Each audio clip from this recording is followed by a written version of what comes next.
தெய்வம் தந்த வீடு வீதி இருக்கு, இந்த ஊரென்ன சொந்த வீடென்ன, இந்த ஊரென்ன சொந்த வீடென்ன.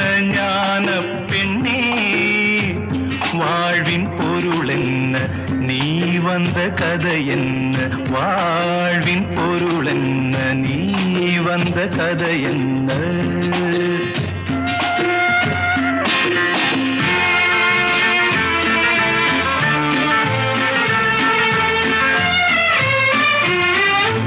நான் கேட்டு தாய் தந்தை படைத்தாரா,